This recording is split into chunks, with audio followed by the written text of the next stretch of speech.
ಇವತ್ತು ರಾಜ್ಯದ ಘನತೆವೆತ್ತ ರಾಜ್ಯಪಾಲರನ್ನ ಬೆಂಗಳೂರಿನ ಮತ್ತು ರಾಜ್ಯದ ಸಾಕ್ಷಿ ಪ್ರಜ್ಞೆ ಅಂತಿರುವಂಥ ಸಮಾಜದ ಬೇರೆ ಬೇರೆ ಕ್ಷೇತ್ರಗಳಲ್ಲಿ ಅವರ ಇಡೀ ಜೀವನದ ಸಾಧನೆಯನ್ನು ಮಾಡಿರುವಂಥ ಸಮಾಜಕ್ಕೆ ಸೇವೆ ಮಾಡಿರುವಂಥ ಹಿರಿಯರುಗಳ ನೇತೃತ್ವದಲ್ಲಿ ಸರ್ಕಾರ ಇತ್ತೀಚೆಗೆ ಪಾಸ್ ಮಾಡಿರುವಂಥ ಕರ್ನಾಟಕದಲ್ಲಿ ಬೆಂಗಳೂರಿನಲ್ಲಿ ಉದ್ಯಾನವನಗಳ 5% ಜಾಗವನ್ನ ಬೇರೆ ಇನ್ಫ್ರಾಸ್ಟ್ರಕ್ಚರ್ ಪ್ರಾಜೆಕ್ಟ್ಗೆ ನಾವು ಅದನ್ನ ಡೈವರ್ಟ್ ಮಾಡಬಹುದು ಅನ್ನುವಂಥ ಈ ಕಾನೂನನ್ನ ತಿರಸ್ಕಾರ ಮಾಡಬೇಕು, ಇದನ್ನ ಅಪೋಸ್ ಮಾಡಬೇಕು ಅಂತ ಹೇಳಿ ರಾಜ್ಯಪಾಲರಿಗೆ ಇವತ್ತು ಬೆಂಗಳೂರಿನ ಜನರ ಪರವಾಗಿ, ಕರ್ನಾಟಕದ ಜನರ ಪರವಾಗಿ ಈ ನಿಯೋಗ ಹೋಗಿ ಇವತ್ತು ಮನವಿ ಮಾಡಿದೆ. ಈ ನಿಯೋಗದಲ್ಲಿ ಹಿರಿಯ ಪರಿಸರವಾದಿಗಳು, ಎನ್ವೈರನ್ಮೆಂಟ್ ಮತ್ತು ಫಾರೆಸ್ಟ್ ಡಿಪಾರ್ಟ್ಮೆಂಟ್ ನಲ್ಲಿ ಸೆಕ್ರೆಟರಿ ಆಗಿ ಕೆಲಸ ಮಾಡಿದ್ದಂಥ, ಬೆಂಗಳೂರಿನಲ್ಲಿ ಕಬ್ಬನ್ ಪಾರ್ಕು, ಲಾಲ್ಬಾಗು, ಬೆಂಗಳೂರಿನ ಬಯೋ ಪಾರ್ಕ್ಗಳು ಇದನ್ನ ಉಳಿಸೋದ್ರಲ್ಲಿ ಬೆಳೆಸೋದ್ರಲ್ಲಿ ತಮ್ಮ ಇಡೀ ಜೀವನದ ಸಾಧನೆ ಮಾಡಿರುವಂತಹ ಯಲ್ಲಪ್ಪ ರೆಡ್ಡಿ ಅವರು ಕರ್ನಾಟಕ ಸರ್ಕಾರದಲ್ಲಿ ಮುಖ್ಯ ಕಾರ್ಯದರ್ಶಿಗಳಾಗಿ ತಮ್ಮ ಇಡೀ ಜೀವನದ ಸೇವೆಯನ್ನು ಸಲ್ಲಿಸಿದಂಥ, ಪ್ರಾಮಾಣಿಕತೆಗೆ, ದಕ್ಷತೆಗೆ ಮತ್ತೊಂದು ಹೆಸರಾಗಿದ್ದಂಥ ಅಧಿಕಾರಿ, ಹಿರಿಯ ಅಧಿಕಾರಿಗಳಾಗಿದ್ದಂಥ ರವೀಂದ್ರ ಸರ್ ಕೂಡ ಈ ಡೆಲಿಗೇಷನ್ ಅಲ್ಲಿ ಬಂದಿದ್ದಾರೆ. IASc ಪ್ರೊಫೆಸರ್ ಆಗಿರುವಂಥ ಪ್ರೊಫೆಸರ್ ಆಶೀಶ್ ವರ್ಮಾ ಅವರು ಅವರ ಟೆಕ್ನಿಕಲ್ ಸ್ಟಡೀಸ್ಗಳ ಆಧಾರದ ಮೇಲೆ ಬರೆದಿರುವಂತಹ ರಿಪೋರ್ಟ್ ತೆಗೆದುಕೊಂಡು ಬಂದು ಗವರ್ನರಿಗೆ ಕೊಟ್ಟಿದ್ದಾರೆ. ದಕ್ಷತೆಗೆ, ಪ್ರಾಮಾಣಿಕತೆಗೆ ಹೆಸರಾಗಿದ್ದಂಥ, ಬೆಂಗಳೂರು ನಗರದ ಕಮಿಷನರ್ ಆಗಿದ್ದಂಥ, IPS ಅಧಿಕಾರಿ ಆಗಿದ್ದಂಥ ಭಾಸ್ಕರ್ ರಾವ್ ಅವರು ಕೂಡ ಈ ನಿಯೋಗದಲ್ಲಿ ಬಂದರು. ಇನ್ನು ಸತ್ಯ ಅವರು, ದೇವರೇ ಅವರು, ನಮ್ಮ ಲಾಲ್ಬಾಗ್ ಮತ್ತು ಕಬ್ಬನ್ ಪಾರ್ಕ್ ವಾಕರ್ಸ್ ಅಸೋಸಿಯೇಷನ್ ನಾಯಕರುಗಳಾಗಿರುವಂತಹ ನಮ್ಮ ಉಮೇಶ್ ಅವರು, ಸ್ಯಾಂಕಿ ಟ್ಯಾಂಕ್ ನ ವಿನೋದ್ ಅವರು, ನಮ್ಮ ಸ್ಯಾಂಕಿ ಟ್ಯಾಂಕ್ ನಲ್ಲಿ, ಯಾಕೆಂದ್ರೆ ಈ ಟನಲ್ ರೋಡ್ ನ ಎಂಟ್ರಿ ಒಂದ್ ಕಡೆ ಲಾಲ್ಬಾಗು, ಇನ್ನೊಂದ್ ಕಡೆ ಸ್ಯಾಂಕಿ ಟ್ಯಾಂಕ್, ಎರಡನ್ನೂ ಕೂಡ ನುಂಗಕ್ಕೆ ಹೊರಟಿರುವಂತಹ ಪ್ರಾಜೆಕ್ಟ್ ಇದು. ಸ್ಯಾಂಕಿ ಟ್ಯಾಂಕ್ ನ ವಾಕಿಂಗ್ ಅಸೋಸಿಯೇಷನ್, ಅಲ್ಲಿನ ಜೈಕುಮಾರ್ ಅವರು ಕೂಡ ಅಲ್ಲಿಂದ ಬಂದಿದ್ದಾರೆ.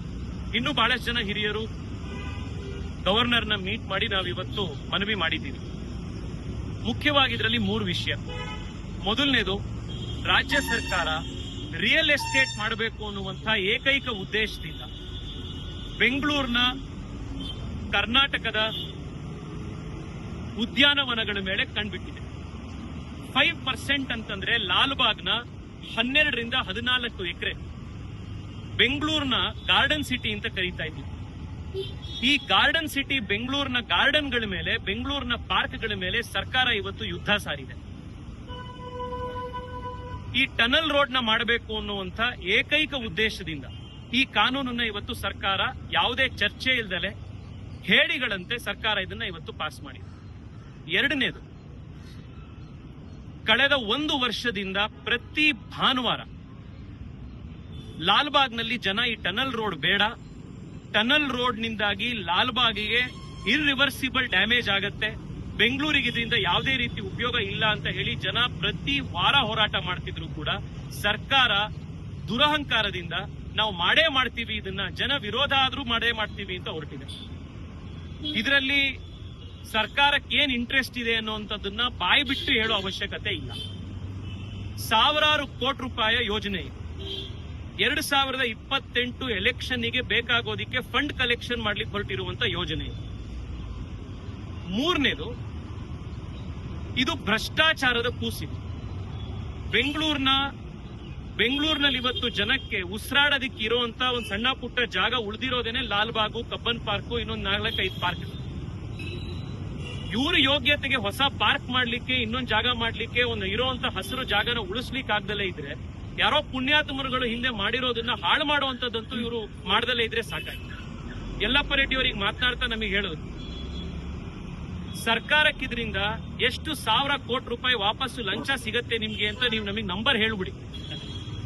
ನಾವೇನೆ ಬೆಂಗಳೂರು ಜನ ನಾವೇ ಎಲ್ಲ ಕೊಟ್ಬಿಡ್ತೀವಿ ನಿಮಗೆ. ಈ ಯೋಜನೆ ಕೈ ಬಿಟ್ಬಿಡಿ. ನಿಮಗೆ ಇಷ್ಟು 1000 ಕೋಟಿ ಬರುತ್ತೆ ಇದರಿಂದ ಕಿಕ್ ಬ್ಯಾಕ್, ಇಷ್ಟು 1000 ಕೋಟಿ ಇದರಿಂದ ಲಂಚ ಬರುತ್ತೆ ಅಂತ ಇದಕ್ಕೋಸ್ಕರ ನೀವು ಮಾಡಕ್ ಹೊರಟಿದ್ದೀರಲ್ಲ, ಅದು ಎಷ್ಟು ಕೋಟಿ ಬರುತ್ತೆ ನಿಮ್ಗೆ ಅಂತ ಹೇಳ್ಬಿಡ್ಲಿ ಮುಖ್ಯಮಂತ್ರಿ. ಅದನ್ನ ಸಾರ್ವಜನಿಕರ ಹತ್ರ ನಾವೇ ಎಲ್ರು ರವೀಂದ್ರ 6 ಕೋಟಿ ಜನ ಇದ್ದೀವಿ ಸರ್. ಕರ್ನಾಟಕದ 500 ರೂಪಾಯಿ ಕೊಟ್ಟರು ಕೂಡ ಎಷ್ಟಾಗುತ್ತೆ? ನಾವೆಲ್ಲರೂ ಸೇರಿ ಚಂದ ಎತ್ತಿ ನಿಮಗೆ ಕೊಟ್ಬಿಡ್ತೀವಿ. ದಯವಿಟ್ಟು ಬೆಂಗಳೂರನ್ನ ನೀವು ಉಳಿಸಿ.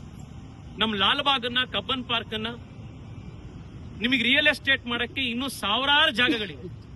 ದಯವಿಟ್ಟು ಬೆಂಗಳೂರಿನ ಹೃದಯ ಭಾಗದಲ್ಲಿರುವಂತ, ಬೆಂಗಳೂರು ಉಸಿರಾಡಕ್ಕೆ ಇವತ್ತು ಕಾರಣ ಆಗಿರುವಂತ ಕಬ್ಬನ್ ಪಾರ್ಕು, ಲಾಲ್ಬಾಗನ್ನ ದಯವಿಟ್ಟು ಉಳಿಸಿ, ನಮ್ಮ ಉದ್ಯಾನವನಗಳನ್ನು ಉಳಿಸಿ ಅಂತ ಮುಖ್ಯಮಂತ್ರಿಗಳಿಗೆ ನಾವು ಮನವಿ ಮಾಡ್ತಾ ಇದ್ದೀವಿ. ಇವತ್ತು ರಾಜ್ಯಪಾಲರು ಕೂಡ ಇದನ್ನ ನಾವು ಪರಿಷ್ಕರಣೆ ಮಾಡ್ತೀವಿ ಅಂತ ಹೇಳಿದ್ರು. ಸುಪ್ರೀಂ ಕೋರ್ಟ್ನ 3 ಜಡ್ಜ್ಮೆಂಟ್ಗಳಿವೆ. ಯಾವುದೇ ಕಾರಣಕ್ಕೂ ಕೂಡ ಸಿಎ ಸೈಟ್ಗಳನ್ನ ಮತ್ತು ಡಿಕ್ಲೇರ್ಡ್ ಪಾರ್ಕ್ಗಳನ್ನ ಡೈವರ್ಟ್ ಮಾಡಲಿಕ್ಕೆ ಸಾಧ್ಯ ಇಲ್ಲ ಅನ್ನುವಂತ ಸುಪ್ರೀಂ ಕೋರ್ಟ್ ಜಡ್ಜ್ಮೆಂಟ್ಗಳು ಇವೆ. ಈ ಕಾನೂನು ಸುಪ್ರೀಂ ಕೋರ್ಟ್ ಜಡ್ಜ್ಮೆಂಟ್ ಅನ್ನು ಕೂಡ ಉಲ್ಲಂಘನೆ ಮಾಡಿರುವಂತ ಅನ್ಕಾನ್ಸ್ಟಿಟ್ಯೂಷನಲ್ ಕಾನೂನು. ಇದನ್ನು ಕೂಡ ನಾವು ಪರಿಶೀಲಿಸ್ತೀವಿ ಅಂತ ಗವರ್ನರ್ ಹೇಳಿದ್ದಾರೆ. ನಾವು ಅವರಿಗೆ ಕೃತಜ್ಞತೆ ಸಲ್ಲಿಸ್ತಾ ಇದ್ದೀವಿ. ಇನ್ನೊಂದು, ಇದೇ ಭಾನುವಾರ ಬೆಳಗ್ಗೆ 7:15 ಲಾಲ್ಬಾಗ್ನಲ್ಲಿ ಯಲ್ಲಪ್ಪ ರೆಡ್ಡಿ ಸಾಹೇಬ್ರ ನೇತೃತ್ವದಲ್ಲಿ, ರವೀಂದ್ರ ಸಾಹೇಬ್ರ ನೇತೃತ್ವದಲ್ಲಿ ಲಾಲ್ಬಾಗ್ನಲ್ಲಿ ಲಾಲ್ಬಾಗ್ ಉಳಿಸಿ, ಬೆಂಗಳೂರಿನ ಪಾರ್ಕ್ಗಳನ್ನು ಉಳಿಸಿ ಎನ್ನುವಂತಹ ಒಂದು ಪಾದಯಾತ್ರೆ ಲಾಲ್ಬಾಗ್ನ ಒಳಗಡೆನೆ ಬೆಳಗ್ಗೆ 7:15 ಆಗುವಂತದ್ದು. ನಾನು ಬೆಂಗಳೂರಿನ ಜನರಲ್ಲಿ ಮನವಿ ಮಾಡ್ತಾ ಇದ್ದೀನಿ, ಬೆಂಗಳೂರಿನ ಬಗ್ಗೆ ಕಾಳಜಿ ಇರುವಂತ, ಬೆಂಗಳೂರಿನ ಕೆರೆ ಕಟ್ಟೆ, ಬೆಂಗಳೂರಿನ ಹಸಿರು, ಬೆಂಗಳೂರಿನ ಕೆರೆಗಳ ಬಗ್ಗೆ ಕಾಳಜಿ ಇರುವಂತ ಪ್ರತಿಯೊಬ್ಬರಲ್ಲಿ ನಾನು ಮನವಿ ಮಾಡ್ತಾ ಇದ್ದೀನಿ. 7:15 ಬೆಳಗ್ಗೆ ಲಾಲ್ಬಾಗ್ನಲ್ಲಿ ತಾವು ದಯವಿಟ್ಟು ಬನ್ನಿ. ದಯವಿಟ್ಟು ಲಾಲ್ಬಾಗ್ನಲ್ಲೇನೆ ನಾವು ಒಬ್ರಿಗೊಬ್ರು ಕೈ ಹಿಡ್ಕೊಂಡು ಹೆಜ್ಜೆ ಹಾಕೋಣ. ನಮ್ಮ ಊರನ್ನ ಉಳಿಸುವಂತ ಕೆಂಪೇಗೌಡರು, ವಿಶ್ವೇಶ್ವರಯ್ಯನವರು ಕಟ್ಟಿರುವಂತ, ಬೆಳೆಸಿದಂತ ಈ ಊರನ್ನ ಮುಂದಿನ ಪೀಳಿಗೆ ಉಳಿಸುವಂತ ಜವಾಬ್ದಾರಿ ನಮ್ಮೆಲ್ಲರದ್ದು. ವಿಶೇಷವಾಗಿ ನಾನು ಯುವಕರಲ್ಲಿ ರಿಕ್ವೆಸ್ಟ್ ಮಾಡ್ತಾ ಇದ್ದೀನಿ, ಯಲ್ಲಪ್ಪ ರೆಡ್ಡಿ ಅವರು, ರವೀಂದ್ರ ಅವರು ಈ ವಯಸ್ಸಿನಲ್ಲಿ ಈ ಹಿರಿಯ ಮುಂದೆ ಬರ್ತಾ ಇದ್ದಾರೆ, ಹೋರಾಟ ಮಾಡಕ್ಕೆ ಉತ್ಸಾಹ ಕೊಡ್ತಾ ಇದ್ದಾರೆ ಅಂತಂದ್ರೆ ನಾವು ಮನೇಲಿ ಕೈ ಕಟ್ಕೊಂಡು ಕೂತ್ಕೊಂಡ್ರೆ ಇದು ಯಾವುದು ಉಳಿಯಲ್ಲ. ಇದು ಜನಾಂದೋಲನ ಆಗ್ಬೇಕು. ಇದು ಬಿಜೆಪಿ ಕಾಂಗ್ರೆಸ್ ಇಶ್ಯೂ ಅಲ್ಲ.